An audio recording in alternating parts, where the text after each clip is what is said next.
Hi friends, இப்போ நம்ம மகநதி பார்க்க போகிறோம். மகநதி இல்லை, சகலை விசஸ் ரகலைங்கிற மாதிரி இந்த சகலைங்களோட ரகலையே பார்க்க போகிறோம். அதாவது என்ன சொல்கிறான்னு பார்க்குறீங்களா? அதாவது ஃபங்க்ஷன் மோடு ஸ்டார்ட் ஆயிடுச்சுங்க.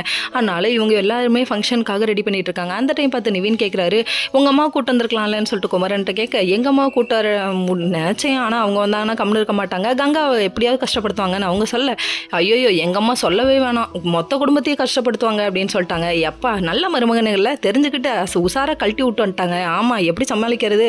அதாவது மாமியாருக்கும் மருமகளுக்கும் இடையில மாட்டிக்கிட்டு முழிக்கிறது ஹஸ்பண்டு தான். அதனால் எப்படா சமாளிக்கிறது? அதனால் விட்டுட்டு வந்துட்டோன்னு சொல்கிறாங்க. அதுக்கப்புறம் ஃபங்க்ஷன் மூடு ஸ்டார்ட்டுப்பான்னு சொல்லிட்டு உட்கார வச்சு எண்ணெய் குடிக்க வைக்கிறாங்க, முட்டை குடிக்க வைக்கிறாங்க. ஐயோ அதெல்லாம் கொடுமையான நிலைமையாச்சே.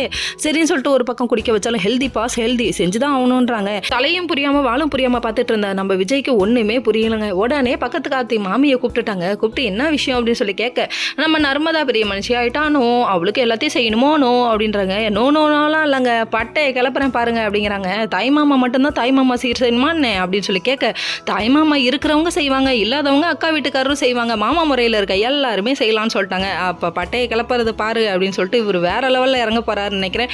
மீசையை முறுக்கு வேட்டியை கட்டுன்ற ரேஞ்சுக்கு இவர் பில்டப் பண்ண ஆரம்பிச்சிட்டாரு. தம்பி வேட்டி சட்டையில் தூள் கிளப்புறாரு அப்படிங்கிற மாதிரி இருக்கு. சரி பரவாயில்ல விடுங்க. அங்கே ஒரு பக்கம் ஒத்துக்கணுமே, தாத்தா பாட்டிக்கு ஃபோன் பண்ணி விஷயத்த சொல்ல, தாத்தா பாட்டியும் கூப்பிடுறாரு வேற இவரு. எப்பா பண்ணுறதெல்லாம் நாளைக்கு கூட்டத்தில் அசிங்கப்படுத்திட போகிறாங்க, வேணான்னா கேட்குறாரா? ஆனால் கேட்கவே இல்லைங்க. கடைசியில் பார்த்தா இங்கே நம்ம குமரனும் நம்ம நிவினும் பட்ஜெட் போட்டு ஒவ்வொன்றா பார்த்து வாங்கிட்டு இருக்காங்க. அண்ணன் பார்த்துக்கலாம் வாங்கிக்கலாம் அப்படின்னு சொல்ல, நம்ம குமரன் சொல்கிறாரு, இல்லை எல்லாத்தையுமே ஏன் செலவில் பண்ணுங்கிறாரு. இப்படி ஒரு மாமா யாருக்காவது கிடைக்குமா?